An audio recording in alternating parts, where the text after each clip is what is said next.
So welcome, everyone. So glad to see you all here today. I'm Tara Sussman-Pena. I'm a Senior Technical Advisor here at IREX with the Information and Media Practice and also with the Center for Applied Learning and Impact.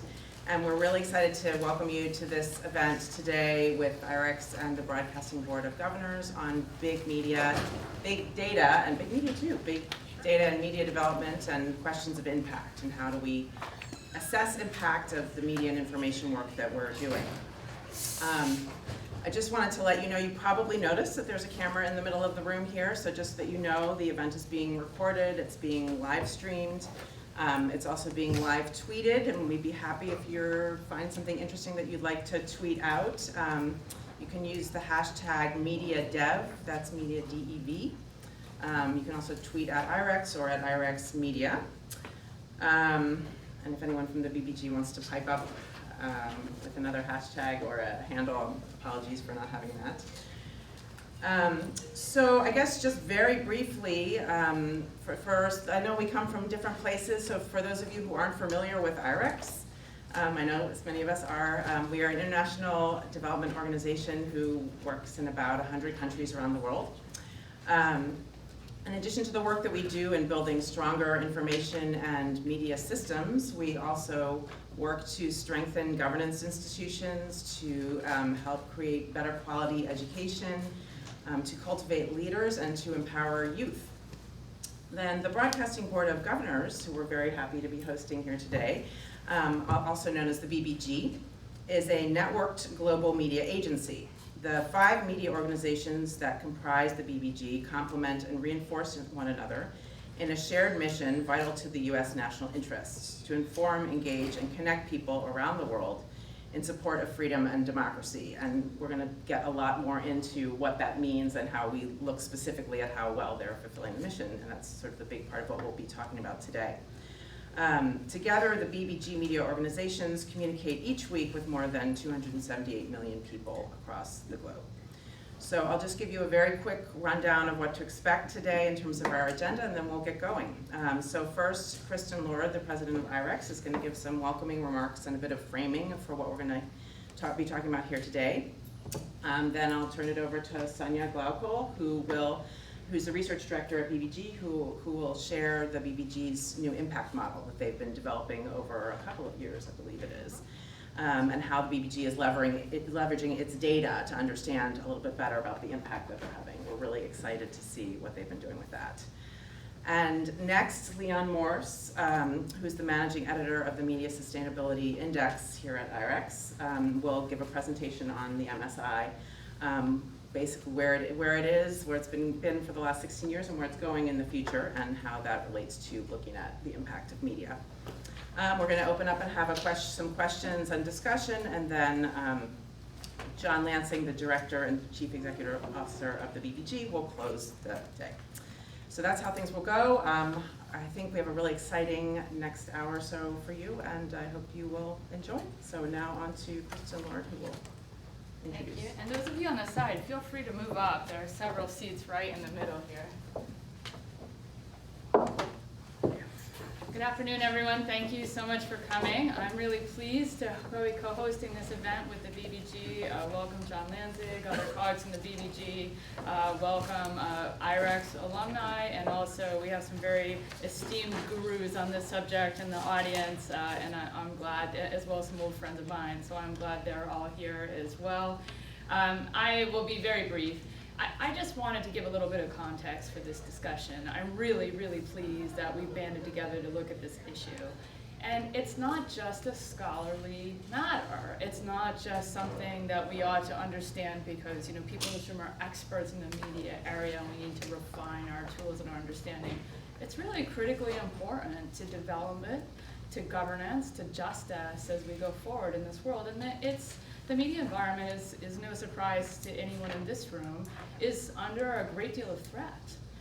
First, we have governments that are actively trying to curtail the space of independent media around the world. And by the way, that's not just happening in authoritarian or totalitarian regimes, it's happening in countries that we have thought of as being democracies as well. So that's something to really watch.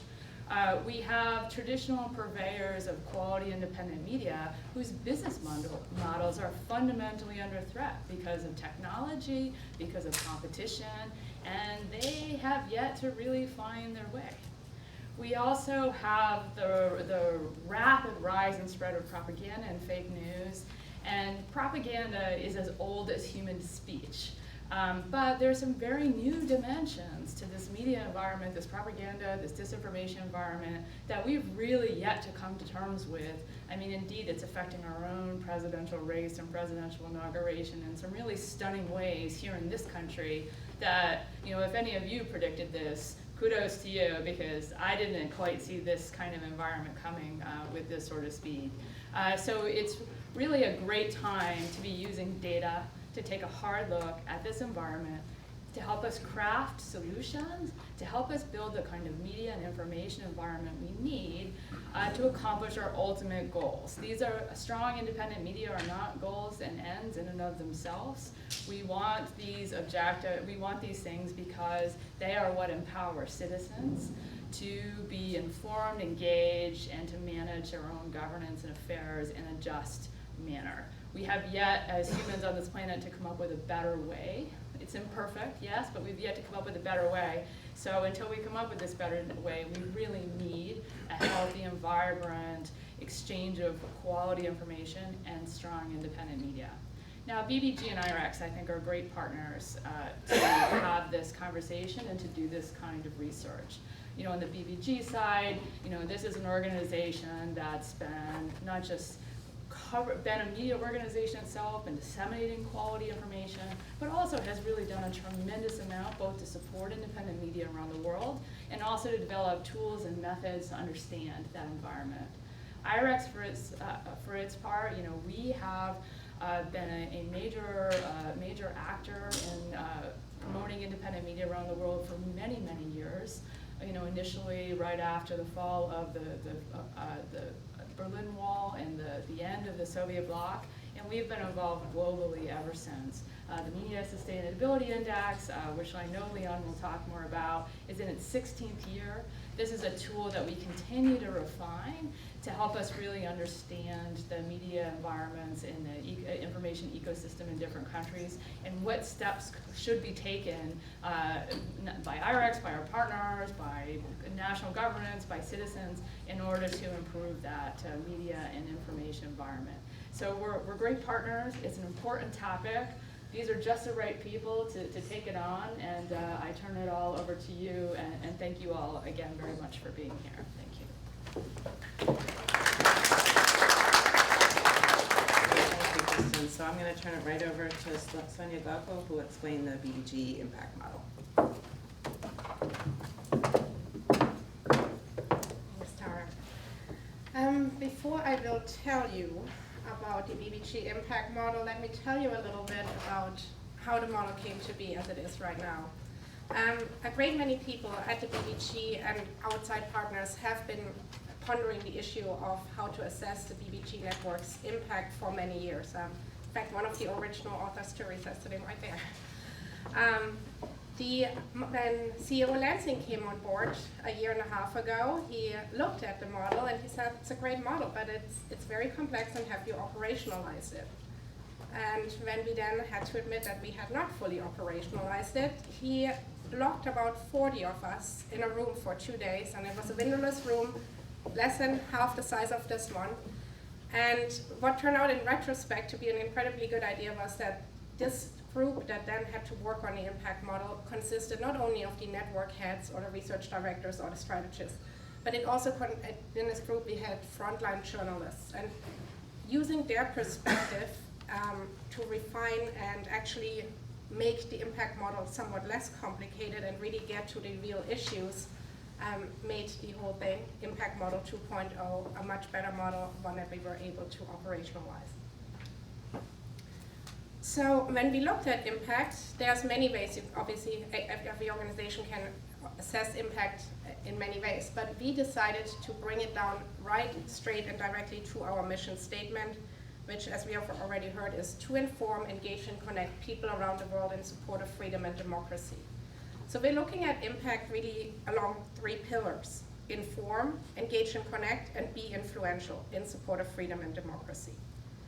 Now these concepts still seem a little vague, and in order to really then assess if we're meeting our mission, we came up with a series of goals underneath each of these pillars to further define what we mean here. To inform, we're looking at the very basic cornerstone: do we even reach our target audiences? Because if you don't talk to them, it's very difficult to have impact. The second is to provide value to those audiences. Then if we look under engage and connect, we obviously want to engage our target audiences, but we are very recognizant of the fact that we do not operate in a vacuum, so we also do care about engaging and connecting the local media market to strengthen it. Also, we do want to create loyalty to our brands. And then finally, on being influential, we look at it under three different perspectives. Are we influential with our audiences, with the media in those markets, and with governments in support of freedom and democracy? And then, underneath each of those goals, we now have a series of indicators. And if I went through all those different indicators, not only would I be afraid of seeing a few sleeping eyes here, but also we would be going way beyond our allocated time. So what I will be focusing on here is the core indicators. Those are indicators that we feel apply to all of our networks. As you know, the BBG has 5 different networks, and while all of them subscribe to the basic BBG mission, they all have their specialties as well. So, and also these core indicators, they apply to all of our markets. There's no, as you know, Estonia and Eritrea, 2 very different markets, and some of our indicators are more suited to one than the other, but core indicators are something that we look at for every single market. In the case of do we reach target audiences, obviously one basic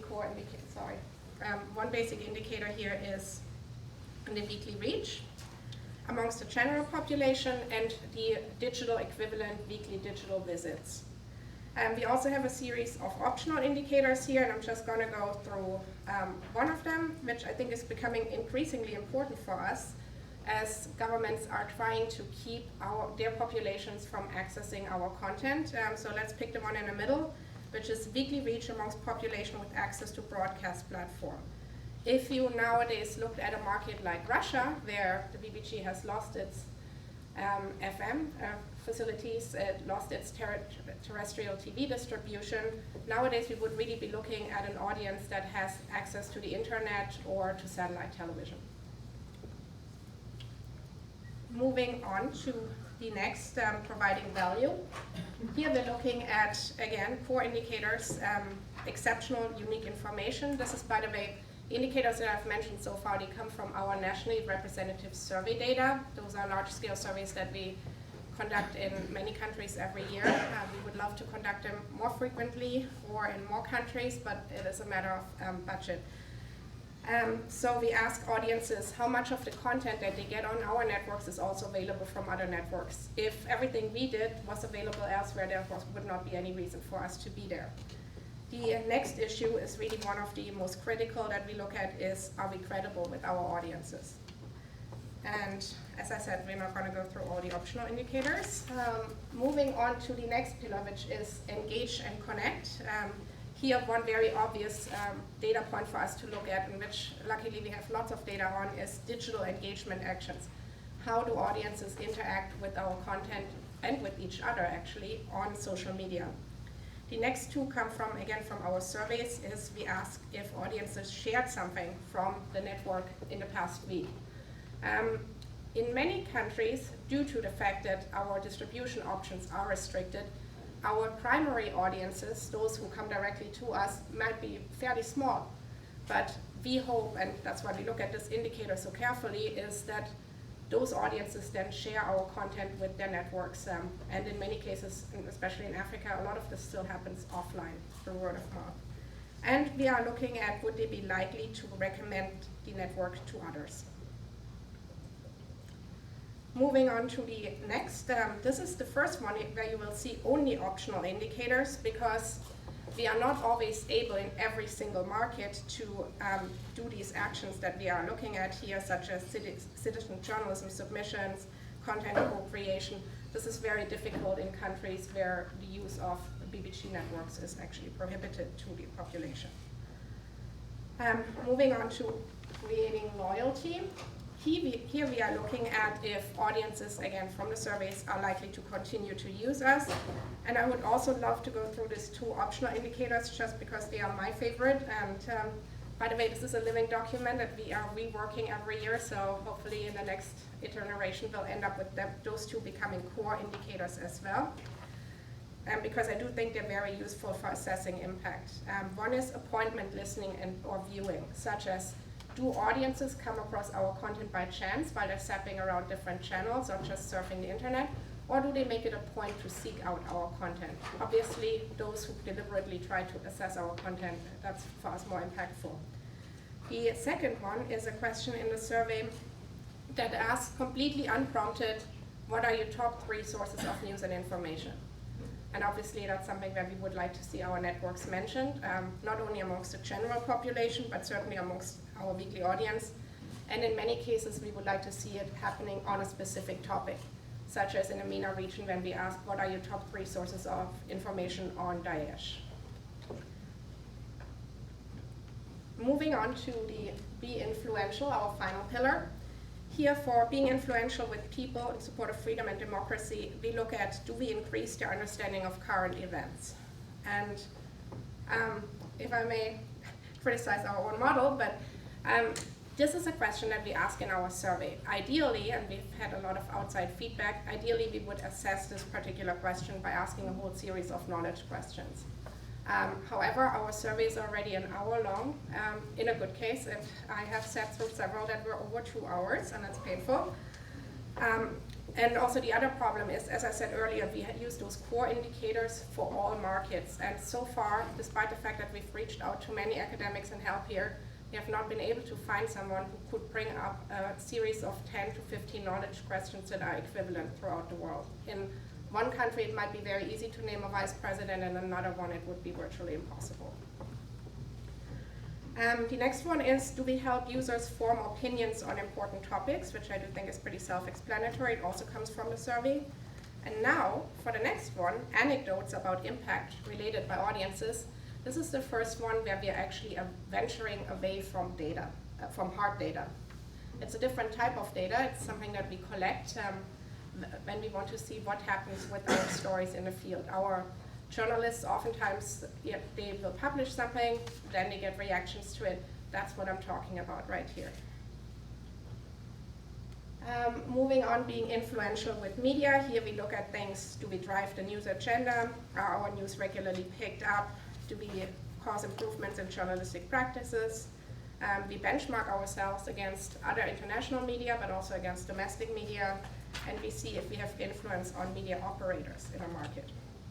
And finally, on being influential with governments, which is probably the hardest.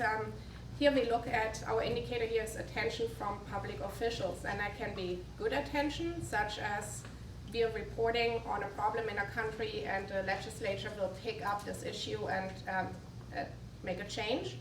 Or it can be actually negative attention, which we also like, such as a president standing up and saying, don't listen to those people, they will just, what we like to say is the truth, but they will warn their audiences, their populations against using our content, or being jammed in a country. Those are negative, it's negative attention, yet it still points to our impact. And you might want to ask yourselves, how do we fill the impact model with evidence? How do we operationalize it? We use 4 buckets of evidence, survey data. We use digital metrics. This third bucket that I had just mentioned, the anecdotal evidence, and then we use other databases as well. When you look at how this plays out throughout the world, we have divided the world, and we do this on an annual basis, into 4 areas of research. The first is denied access, which is really close to us to do in-country nationally representative surveys.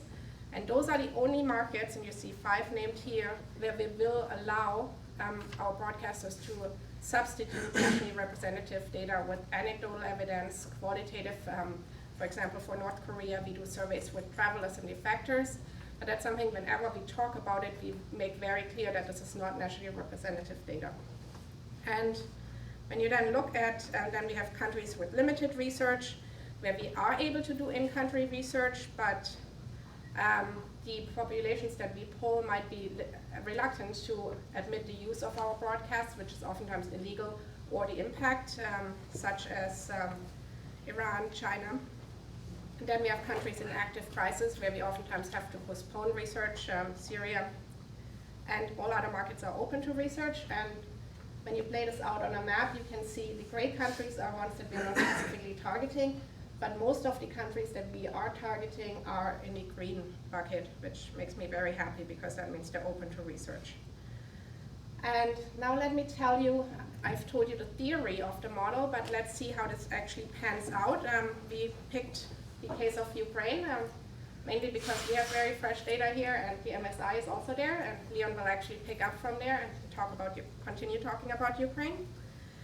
Here, we'll see on the Inform a pillar, reaching target audiences. The BBG is, through its networks, VOA and RFEIL, reaching 1 in 5 Ukrainians in the past week, making it the leading Western international broadcaster in the country.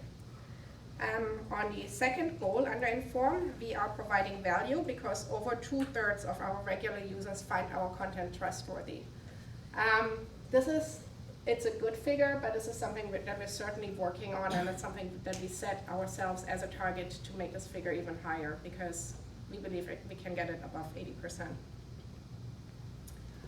Then the next one is engaging target audiences.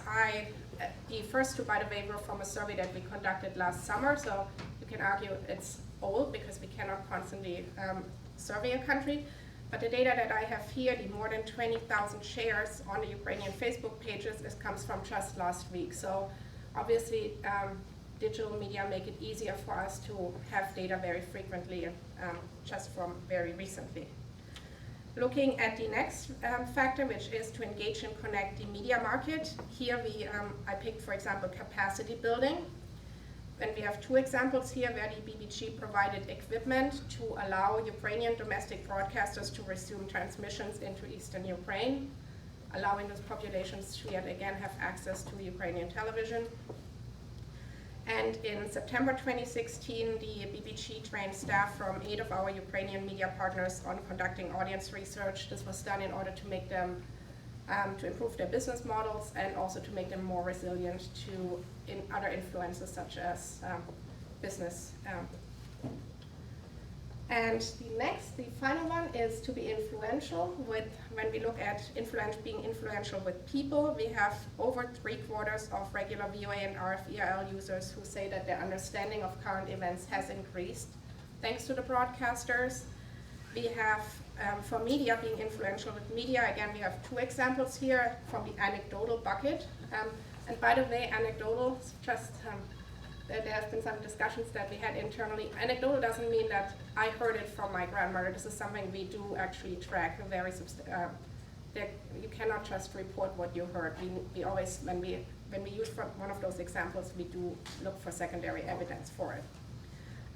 One of those examples here is influence on media operators, where we have extensive partnerships with leading Ukrainian TV broadcasters who broadcast reports by VOA and RFEIL. And for news pickups, a fairly recent example is here from the RFEIL program Schemes, which those of you who follow Ukraine might be familiar with this. In October of last year, they've reported on the president owning a mansion in Spain that he had not previously disclosed. Not only did this get massive pickup in the domestic media, which is helpful, because as you have seen, 1 in 5 Ukrainians use our content, and we do like the other 4 out of those 5 to hear about the same stories from domestic media. So we had not only massive media pickup, but then there was even discussion about an official commission being formed to investigate this issue. And finally, when we look at being influential with governments, we have an example here from VOA's Ukrainian service chief, Miroslava. Where are you? Here. She was asked to moderate the first Maidan election debates in 2014, showing, and that really actually, I think, nicely shows the difference between RFEIL, who who has done this inside report from Ukraine, and VOA's mission, which is to bring the above the fray perspective from the outside. And with that, I would like to turn it over to Leah. I'll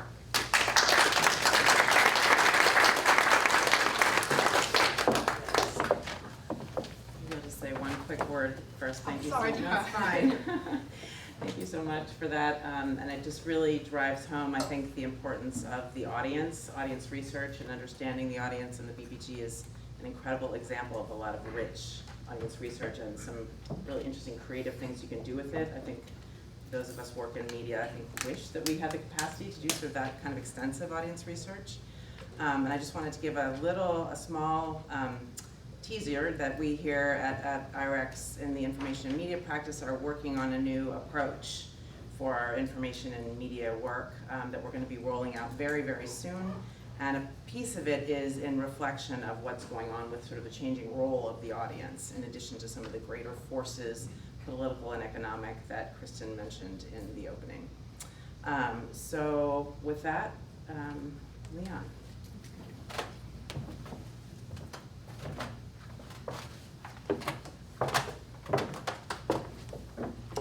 Good afternoon, everyone. Thank you for coming out.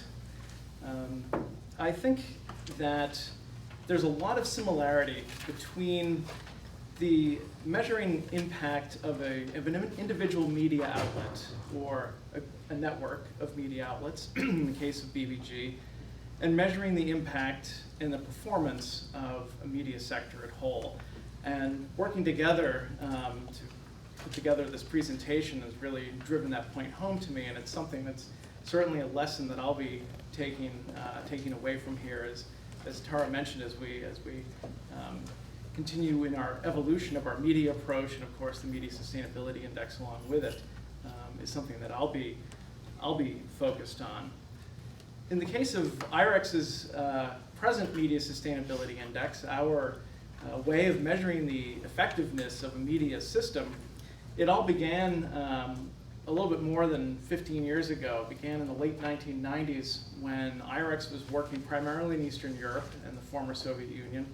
And we were working, we had pioneered a holistic approach to media development. So rather than simply focusing on legal advocacy or journalism training, we had put all of this together in one holistic package. And we were working in 4 different areas. And there's a fifth here, I'll talk about that in a minute. We were working in 4 different areas at the time. Certainly the legal advocacy and reform. We were working in journalism training, of course, and increasing professionalism.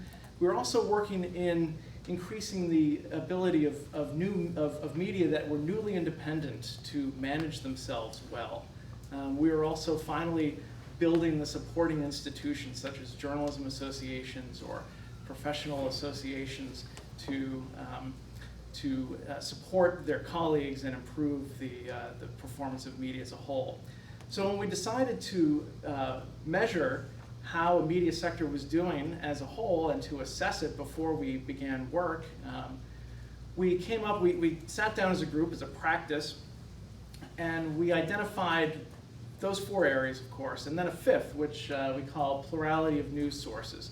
So this was kind of almost a value statement. So you have a system, these 4 pillars that I was talking about, but there's no value there. Those 4 pillars could be working well to create bad information, misinformation. So we really wanted to add what we call plurality of news sources to show that there was value, there was good in this, that was promoting democracy, it was promoting economic equality and the kinds of reforms that were taking place in Eastern Europe at the time.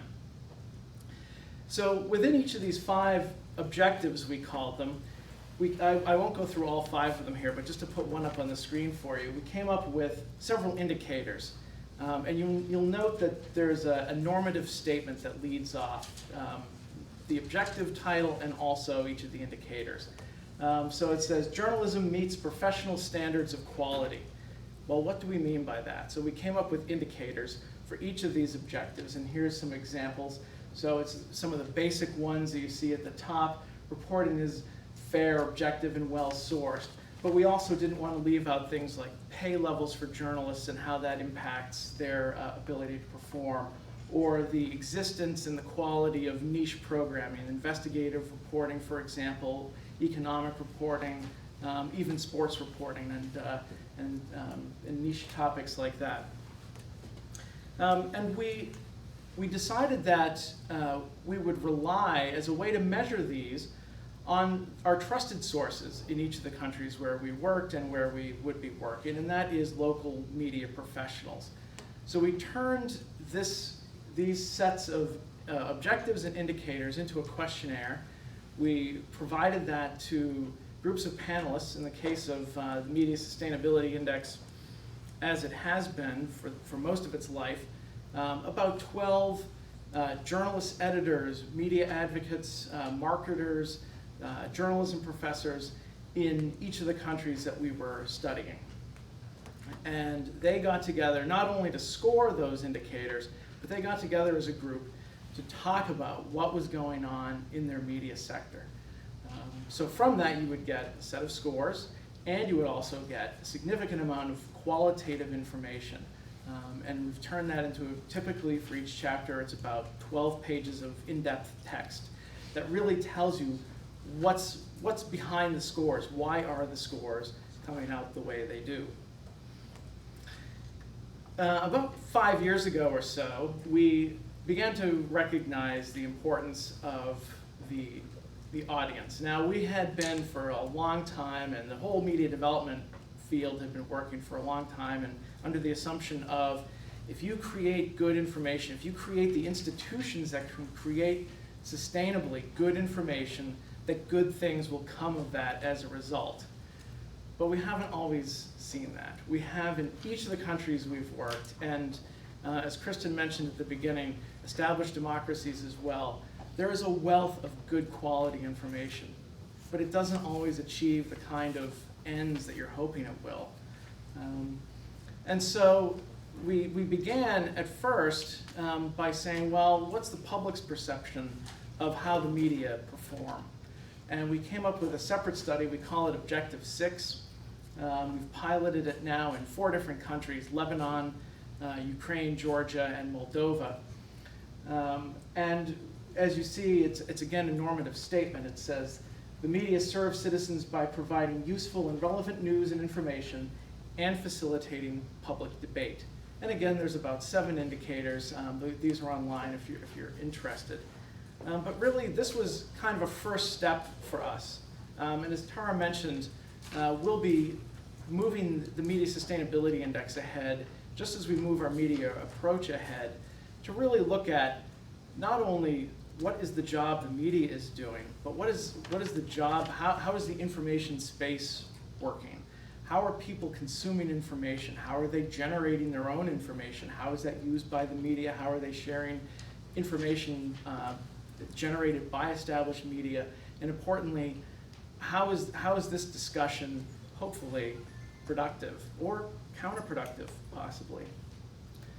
Now, I mentioned with the scores, we've established a scoring system which is 0 to 4, so it's a 5-point scale, 0 being the lowest.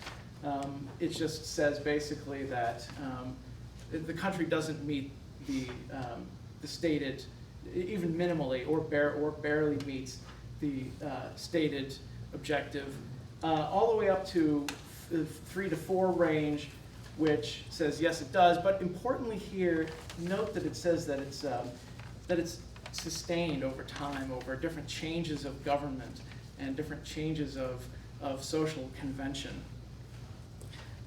And I think that this is important because sometimes people might say, oh yes, well, things are fine this year. And they'll say, well, okay, so then it should be fine, right? But no, it's really how resilient has this progress been.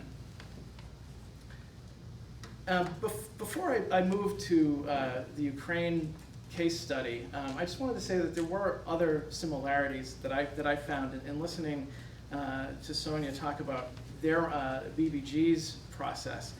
And that is, if you think about the objectives and indicators we put together, we also came up with our own core indicators.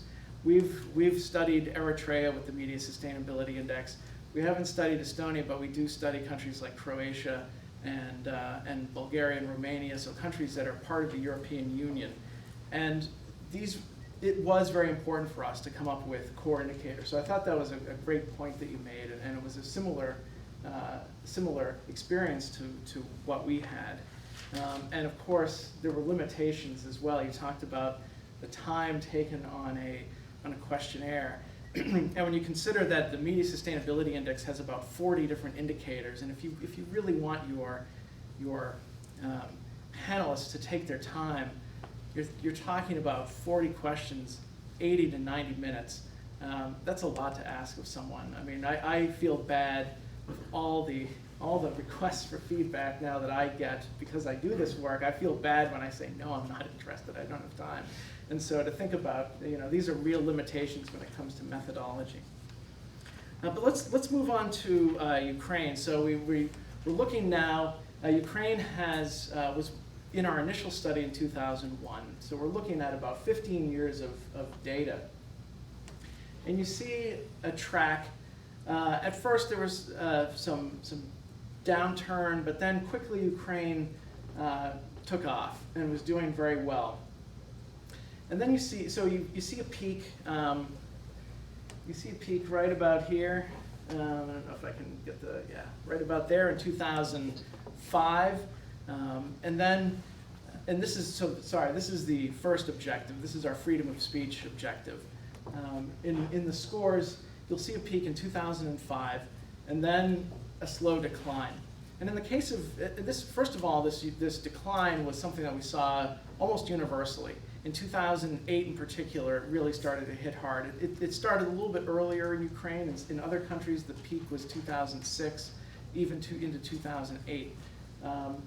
But the combination of the undercutting of the advertising market because of online advertising, and particularly in 2008, the world financial crisis, combined to really pull the rug out from under established media. We had done some great work in media development, and we just weren't able to get to make the resilience necessary to overcome that that sort of two twin punches to established media. And certainly, as you all know, those two phenomena have really impacted the media here in the United States. So just to overlay Objective 2, professional journalism, you'll see there's somewhat of a similar track in Ukraine, although the final, where we are in 2016, hasn't improved as well. So there's still a gap now. So although it follows the track relatively well, it doesn't, the professional journalism hasn't rebounded as we'd like to see.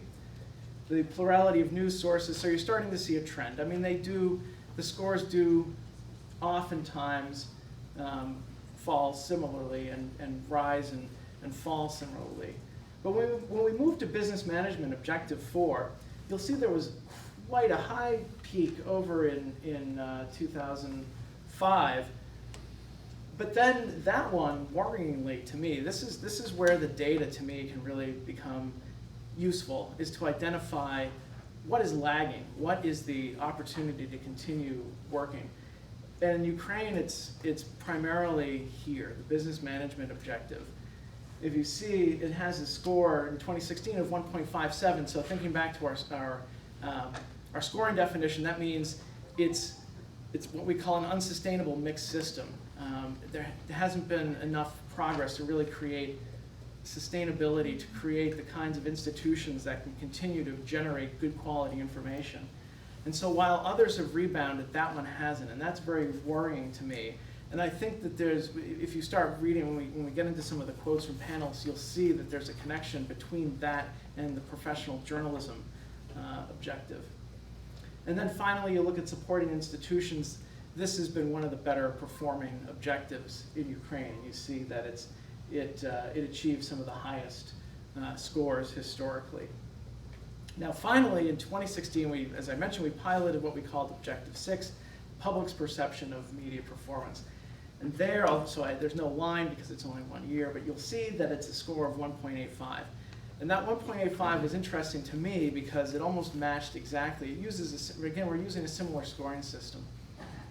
It matched almost identically the professional journalism score of 1.86. So really, there's not a lot of separation between the media's perception of how it does in terms of its professional quality and the public's perception of how it's being served by that information. So the other thing I mentioned about the Media Sustainability Index is all this great information we get from the panelists. And here's a couple of quotes from the traditional study, the objective 1 through 5, so the media experts and what they're saying about their own media system. You see that, in particular, I pulled out a couple where panelists are really concerned about the influence of money, the inability to cover certain topics that they'd like to cover because money is chasing other things. Or that advertising money is politicized, it's opaque, it's hidden, and that the public can't tell what's paid for content and what isn't. And in very many cases, in this case, 40% of the advertising in, I believe, and this was the media within Zhytomyr was 40% was hidden away in the columns and in the broadcasts and couldn't be seen transparently as such. And you'll see that there are mirroring comments from the public about the performance in Ukraine. And I think this last comment here is really worrying. When we talk about someone saying, yes, the media are influential, but not really in a good way, that to me is quite worrying. So it really, you have numbers here for Ukraine to track its progress and to pinpoint some areas of need, and then you have quotes like this that really say, okay, there is in fact a real pressing need in Ukraine to improve the media's performance, to bump up its quality and its public service. So that, now I will be moving to questions. Thank you very much for coming today and for your interest in this topic. Great. Well, thank you both so much for some really thought-provoking presentations. I am going to take the moderator's prerogative and ask some opening questions, but I hope you all have got a bunch of good questions that you want to ask or some ideas that you'd like to share. So first of all, I was just reflecting that IREX and BBG, we don't do the same thing, but it's sort of complementary what we do. IREX focuses more on building human capacity to drive development, in this case, produce better information media systems, and the BBG broadcasts, creates and distributes content. Yet we have some of the same shared kind of goals in terms of impact. And for those of us who've been thinking about the impact of media, this has always been just a notoriously really difficult thing to do. How do you really show that what you wanted to achieve with the media has had impact in any way? So I'm just sort of curious, first of all, how is what you've shown, I guess, especially in the case of BBG, how is this something new from what we've done before? How does this address some of the questions about how do we know if there has been really impact? And I'll just ask a couple of other quick follow-up questions you can address as you like. So that's the first question. The second question is, I'd like for you all to think about identifying other gaps. What is it? I think you hinted at it a bit, Sonia, when we're talking about anecdotes and stories, and how do we capture some of the richness of the impact that we have, but in a compelling way that feels like real evidence. So where are the gaps in terms of measuring impact? And the last one, just some kind of reflection on how this act of gathering evidence and measuring impact is then fed back into the work that we do as organizations, right? So what is the feedback loop and how effective is that, our understanding of how well we've done or not in terms of the actual work that we do? So either of you to start, and in sort of any order is fine. Should I go ahead? Sure. Go for it. Okay, so how is what we're doing new? It's not new, but it's a new way of looking at it, I would say, for the BBG angle. I think one of the ways we use the impact model is also to make very clear what we don't do, which is something that we had probably never really vocalized before. So the impact model does not aim to prove causality. We have students of media effects know very well what's easy to do and what's not easy to do. And the fact that we are in countries for the long term, that we don't necessarily do short-term campaigns where, one day we don't have anything in the country and then we start doing something. That's not what we do. We provide news on a daily basis, and therefore it is very difficult to show the effects. Also, we realize we're not operating in a vacuum. Even if, let's say, media effects were constantly positive, there could be a political development in a country that would change people's opinions yet in the other direction, and you would never know if it's tied to your work or another. So we decided we are looking very much at correlation, but we're not looking at causality here with what we do. And the other thing that we do new, or at least newly vocalized, is that we're much more multidimensional when we look at our indicators.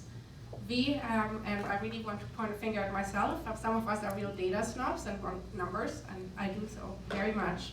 But we also, as you said, Tara, we can actually not afford to not look at qualitative data when it comes to impact. So we have been much more rigorous with the impact model, with allowing anecdotal evidence, and with the caveat, though, that it cannot be anecdotal, I heard on the street.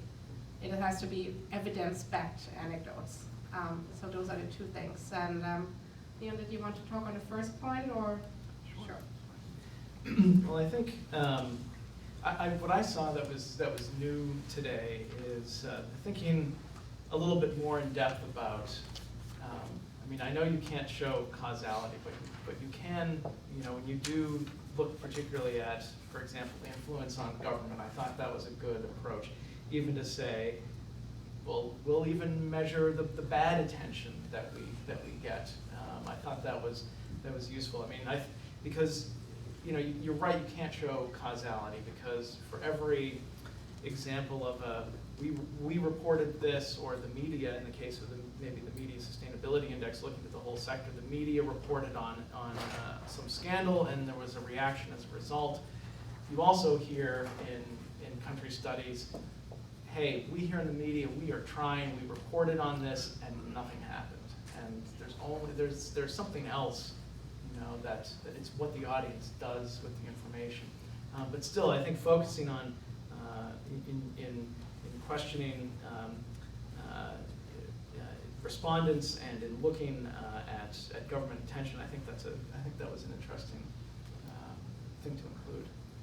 Well, luckily we do have plenty of that, and as I said, not always positive. Tara, on your second point with the gaps that we have, I think especially when we look at our third pillar, to be influential, is probably still the one that we need to put the most work in.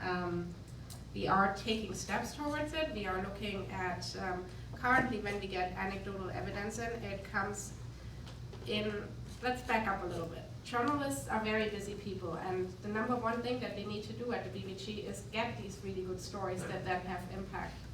So they do not necessarily appreciate if once a week they get an email from us, and Anna, who's sitting over there, knows this very well, who says, so how much time did you dedicate to looking at what's happening with the stories that you published, and can you write this up in a very nice shape and form for us so that we have it on file? This is something that we're working on. We do not want to disrupt the journalistic operation with just getting evidence in the field. So it's a really fine balance, and we're still working on getting it right. Any gaps with you? Yeah, I mean, I think within the field of media development, there's, I mean, again, some of it goes back to causality, because there's only so much you can say that you as a institution or the media development community or the media at large can take credit for. But I think that there's a difficulty getting the kinds of resources into studying how people are using the information that you are supporting the generation of. And it's difficult, it's exceedingly expensive, and in some cases, when you're working in a closed environment, it can be almost impossible regardless of your ability to throw money at it. If you think about a country like Azerbaijan or Eritrea, these are difficult places to get that kind of information from. And I think, to me, one of the biggest gaps is reaching the users of information, whether it's because of resource or political environment.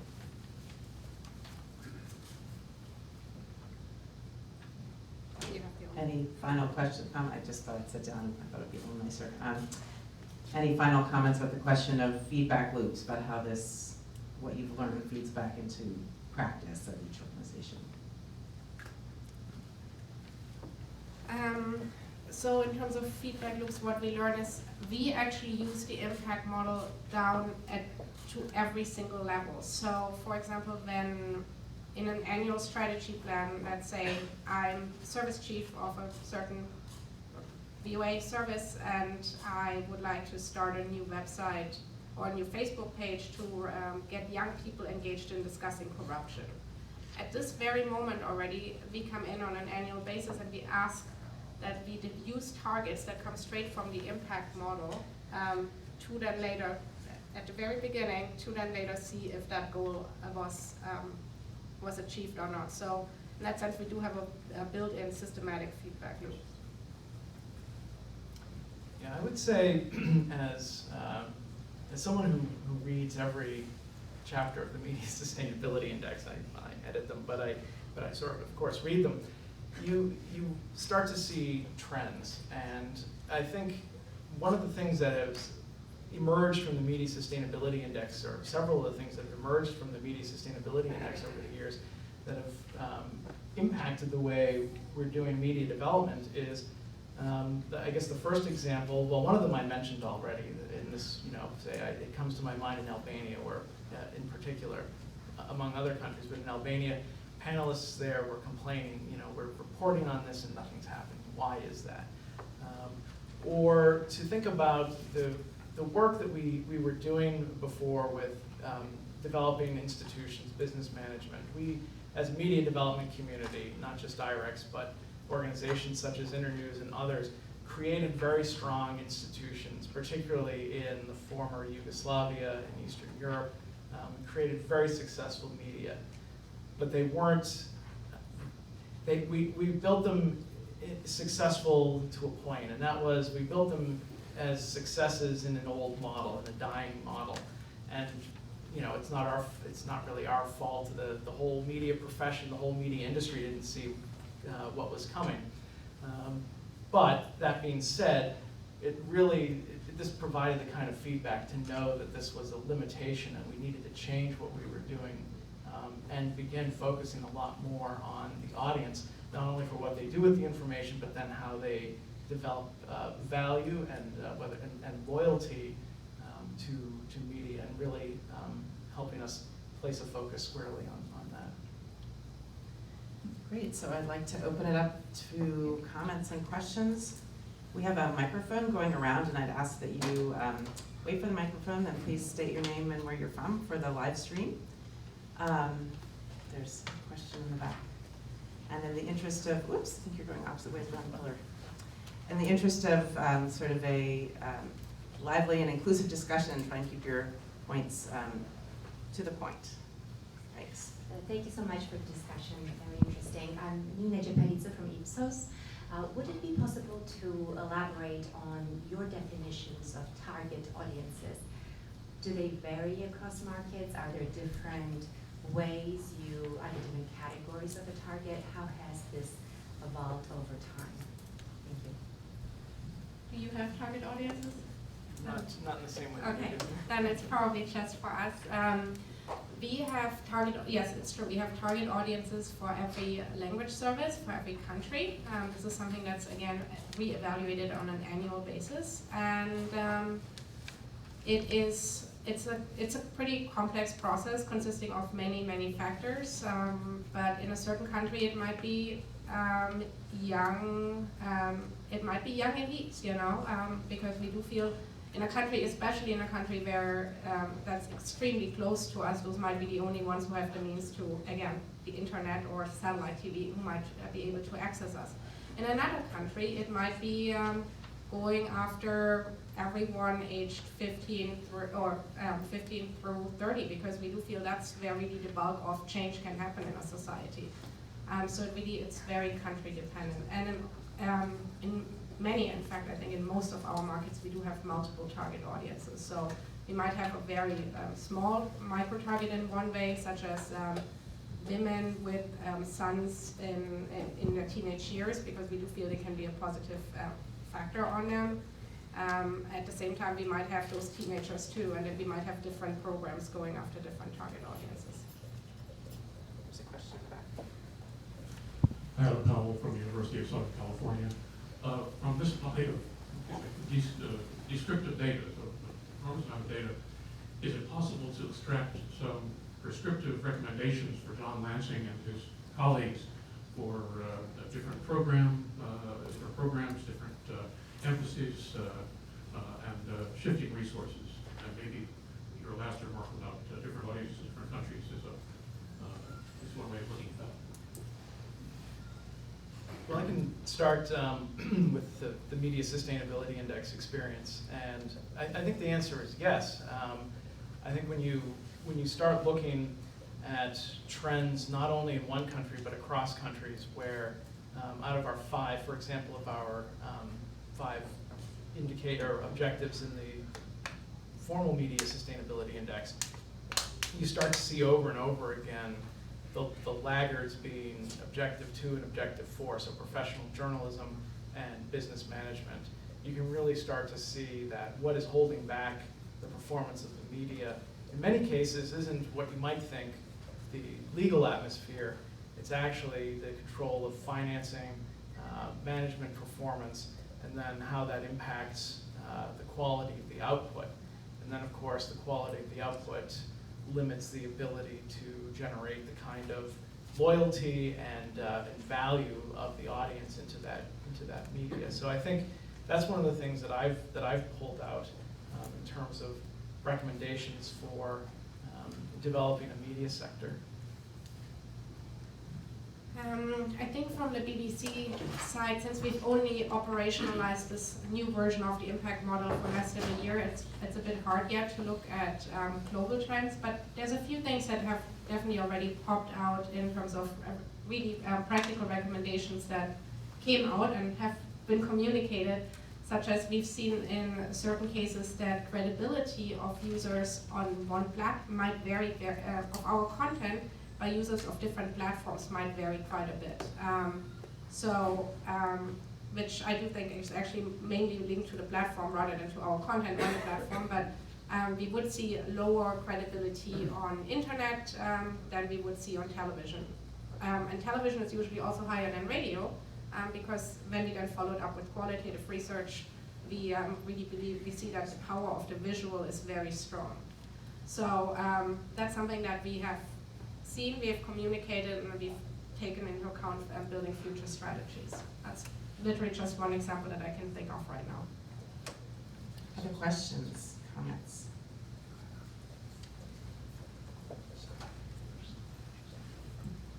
Bruce Gregory, George Washington University. Watching opinion research operators over the years in public diplomacy, I find an abundance of elegant research, changes in methods that's presented to practitioners and operators. Sometimes it's adopted, sometimes it's ignored, but researchers tend to say, here's what we found, make of it what you will. I'm wondering to what extent you want to talk about the implications of what you do, or how practitioners should change what they do, change their priorities, change their operations.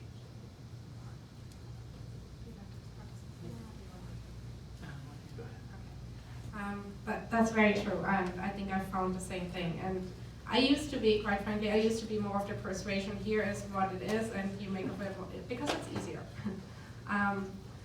But I do think as a researcher, we, at the very least, we need to even if we don't want to say, and here is what the outcome should be, or here's what the consequences should be of this research, we should say, and here very strongly analyze the data in front of us, and then look at, and this is what it really says. Here we can be very certain. Here we can be mediocre. You know, it's a trend, but it might not necessarily be a fact.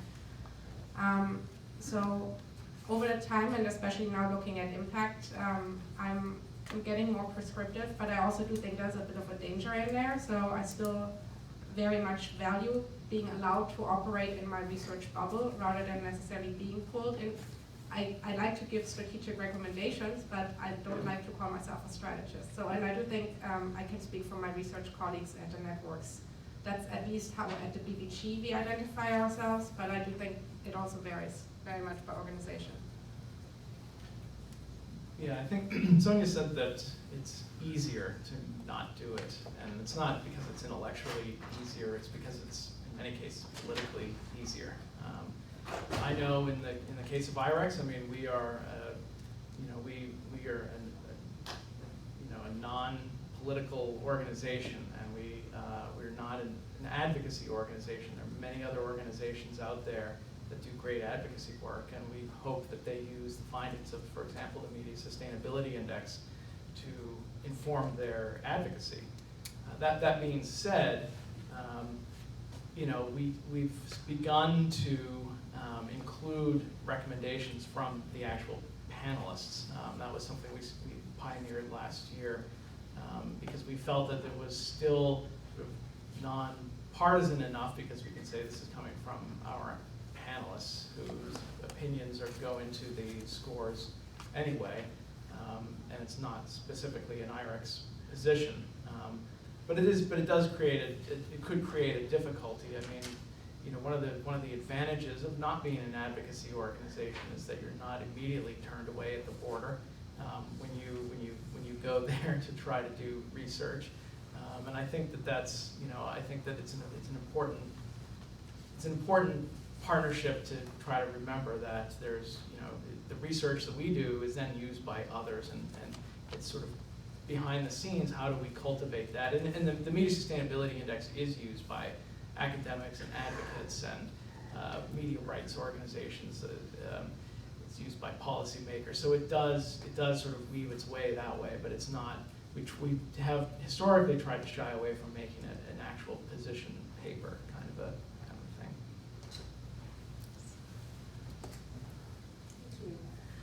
thing. Jill Moss, I'm with USAID.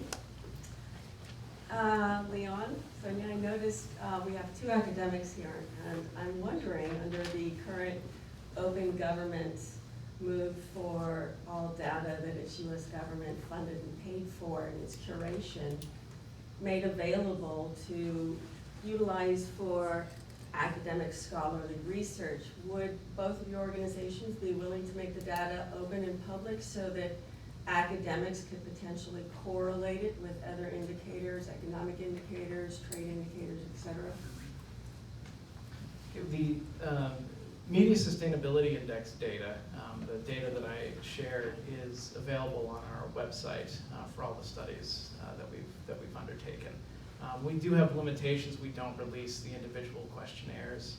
I don't think that's fair to a panelist, for that person to know that his or her comments and scores are going to be out there in the public, but the objective scores over the years are available. Jill, thank you so much for this question, because it did remind me that I wanted to make a plug for something, so thanks. We do make some of our data available through the bbg.gov website. In general, we cannot make our full data sets publicly available due to licensing agreements, but, and now it's a big but, because now we are working currently on establishing a BBG research fellowship that would give academics access to the data sets. This has already passed a legal review, which is great, and now it's a matter of, again, operationalizing it. So I hope at some point during 2017 this will be announced. That's great. Any other one or two, perhaps more? It would be one and two. Thank you for the discussion, very interesting. Miles from Internews. I had a question specifically for Sonia in regards to the quality of engagement that you're getting. We all know that there are governments out there that are trying to delegitimize the content that you're broadcasting, and that there are participants in comment sections on your sites that are probably paid trolls and probably have a certain political objective to what they're saying, and that some of the shares of your content may be for quality purposes, but maybe for nefarious purposes as well. I wonder if you do have any data on that, or if you attempt to measure it in any way, and what you found. We do not have data on it across the board, just because, as you know, it's incredibly expensive to measure it. We do, in a certain case, we look at a country-by-country basis, and we do commission small-scale studies, and that's why exactly we have evidence that everything you said is correct. We are also happy that it happened to a smaller extent than what we had expected in this particular test case that we ran. But it's something we would really love to do more broadly, but it's unfortunately, as always, a matter of budget.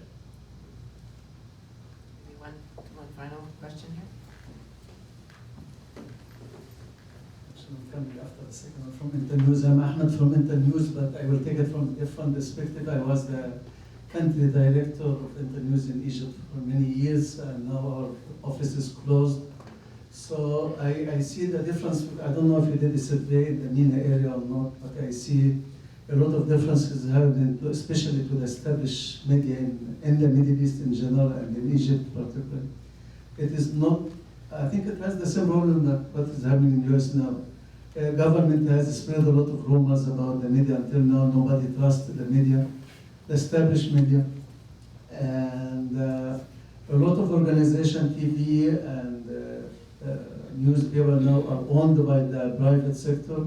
So you're talking about the problem that maybe there is a problem with advertising. The private sector doesn't have to pay advertising because they own most of the organization. So you never know the difference between is this opinion, this is a story, this is what is really the true story and what is paid, because it's all paid by everybody is owning his own newspaper, so you never know. The situation is so confused. When you ask the public, they always get confused. They're not sure if this was opinion, this was a true story. So one fabricated story in the social media started like with the revolution 2000. Sorry, I'm going, I know the time, but it is one example of when after the revolution in 2011, there was a story that Obama gave $8 billion to the Muslim Brotherhood in Egypt. And then many organizations in the United States and the embassy and everybody denied the story. Then until now, you will find the story, somebody well-respected talking about how the American gave this one. And they repeat and they repeat, and so become really established story until you find the established organization quoting the same story, which was, they think it is a nonsense before. Thank you. No, I just, my question was, are you doing something survey in the MENA area or something if you do it now? Because that time I know there is a lot of changes now in the... We at the BBG regularly survey the MENA region, and in fact Egypt is one of the countries that we do survey on an annual basis. And we certainly we look into credibility there, and yes, I think the issues that you brought up are very pertinent. And not under the Media Sustainability Index, but we at IREX are also looking into further research into exactly the types of topics that you're talking about, sort of the intersection of fake news and information bubbles and propaganda, and sort of how does the media kind of come out on top of all that. It's an excellent point.